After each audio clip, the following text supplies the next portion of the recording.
What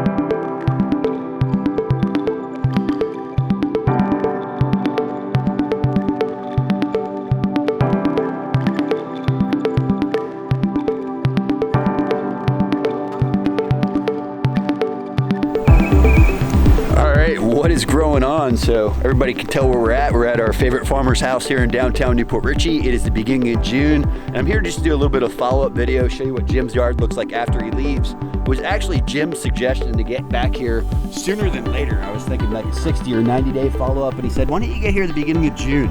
I want to see how it looks before it completely fills in. And where he originally started planting over there on the west side of the property has definitely filled in a lot better than this side. Sweet potatoes are looking good. Cowpeas looking pretty good. I know he put some peanuts out here.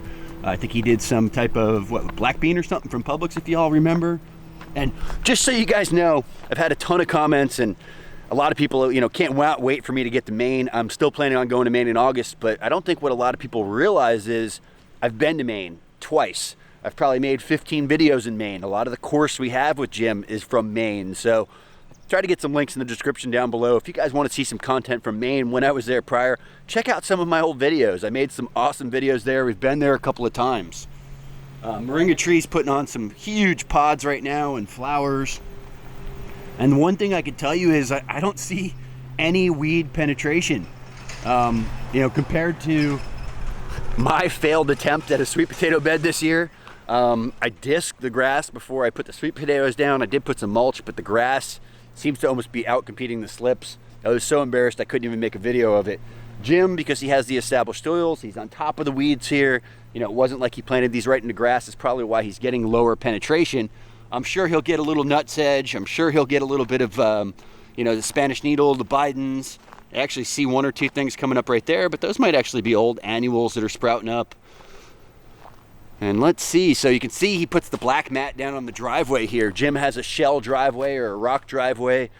He doesn't want to come back and weed this entire driveway. He doesn't want to spray chemicals on this when he's gone, so he's cover cropping his driveway also. This way it's not a big just slew of weeds. If you get weeds in the driveway, those weeds seed, they flower, they blow into the flower beds. So by keeping the driveway in check, it helps to also keep those beds in check. Here's that roselle Jim mentioned in the last video. He was really surprised to see those calyxes forming so early. Pretty interesting. Those self-sowed themselves and have come back. Papaya, looks like he's got a mango fruit on the ground, probably because the tree's just getting so heavy. They're not quite ripe or ready yet. I cannot wait for this. Jim, if I find a ripe mango on here, I'm going to grab one. But not quite there yet. I'll probably ship you a couple back too, don't worry. I think that's a Kent variety. I think that'll probably come in a little later. Maybe Jim even said Keat. But let's see some cover crops. Big old fig, still got some figs on it. See if we can find ourselves a little snack while we're here, huh? Look at the pods on this moringa.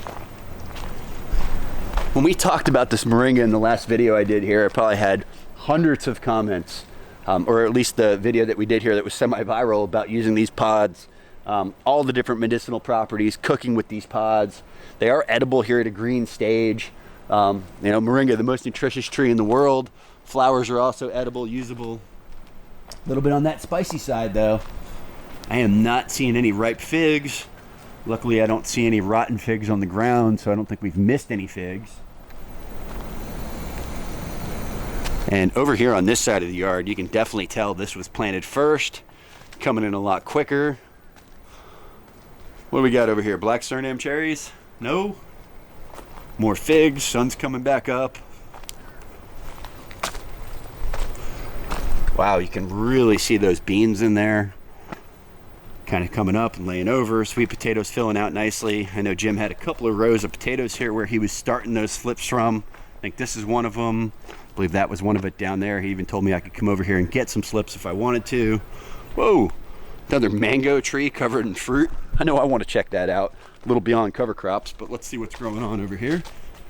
I see those ant stations still out. I wonder if he has somebody refilling those while he's gone.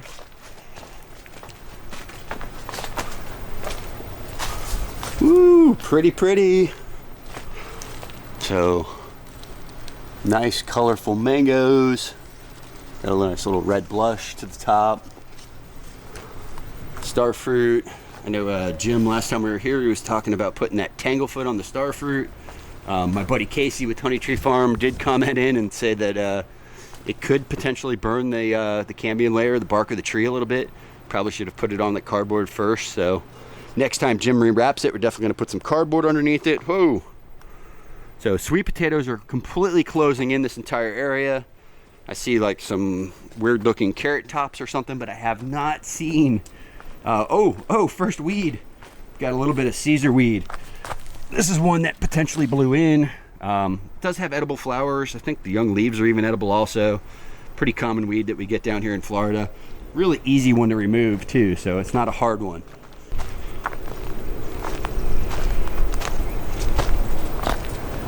Ooh, see some eggplants hanging on.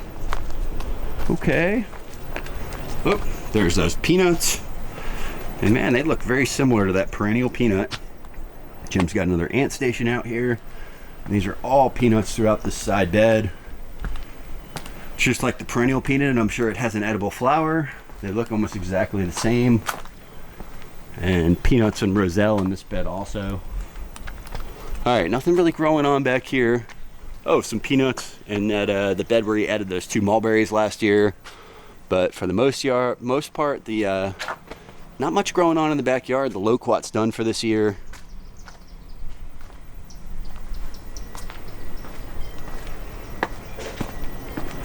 Looks like might have some papayas coming on here shortly though.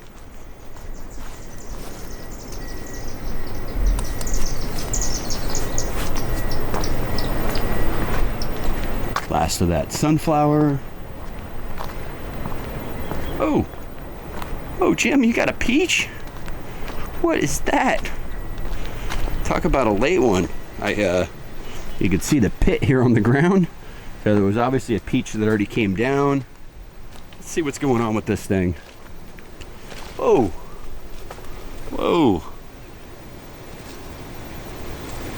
Almost, Jim.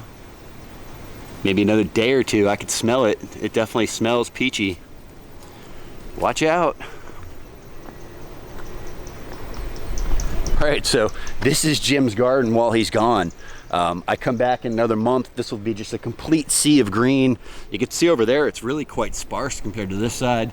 Lots of brown areas and mulch still exposed because those cover crops just haven't came in and filled out yet. Everybody asks, what does Jim do with his garden when he's gone? This is what he does with his garden. He cover crops. You know, he plants turmeric, he plants sweet potatoes, he plants beans, you know, legumes, things that are going to fix nitrogen in the soil. So this way when he comes home, he doesn't have a lot of weed pressure. He has those tubers that are ready to pull up. As he's pulling up the tubers and replanting those annual crops, you know, he has this crop that he could bring to market. So whatever he brings back to Maine, he has to go to market, and then he has everything that's coming out of the ground here. So pretty exciting. See a couple of pineapples kind of hanging out underneath this avocado tree. Ooh, baby avocados coming on. Pretty exciting.